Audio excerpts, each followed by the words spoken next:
Ақпараттандыру объектілерінің өмірлік циклдері туралы айтатын болсақ, бірінші кезең ол ақпараттандыру объектісін әзірлеу, тәжірибелік пайдалану, өндіру, сондай-ақ оны жұмыс істеу үшін қажетті техникалық құралдар мен бағдарламалық қамтуды иелену, немесе мүліктік жалдауға, жалға беруге бағытталған ұйымдастырушылық және техникалық іс-шаралар кешенін құру, яғни оларды іске асыру болып табылады.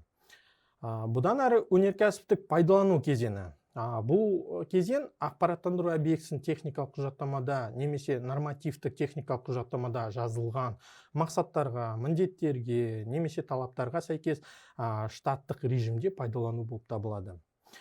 Одан кейінгі даму кезеңі, даму циклы. Яғни қосымша функционалдық талаптарды іске асыру, сондай-ақ оны жұмыс істеуін оңтайландыру, немесе функционалын кеңейту мақсатында өнеркәсіптік пайдалануға енгізілген ақпараттандыру объектісін жаңғырту жөніндегі іс-шаралар кешені болып табылады. Қажет болған жағдайда өнеркәсіптік пайдалануды тоқтатумен аяқталады. Ол дегеніміз электронды үкіметтің ақпараттандыру объектісін одан әрі пайдалану қажеттігін болмауы өнеркәсіп пайдалануды тоқтатумен әкеп соқтырады. Мемлекеттік органдардың қызметін автоматтандыру тәсіліне көшейік. Егер бекітілген архитектура болса, онда ұсынылған механизмді ескере отырып, автоматтандыруды жоспарлау қажет.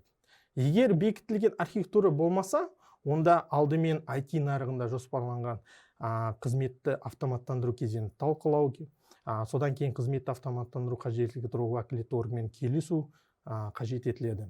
IT нарығын талқылау кезеңінде техникалық іске асыру тетіктері, баға ұсыныстары бөлігінде ұсыныстар беріледі. Қазақстан Республикасы бюджеттік кодексіне сәйкес ақпараттандыру объектілерін құру тетіктеріне ол бюджеттік инвестициялық жобалар, ақпараттандырудың сервистік моделі және мемлекеттік жекешелік әріптестік базасында ақпараттандырудың сервистік модельдері жатады. Назарларыңызға рахмет.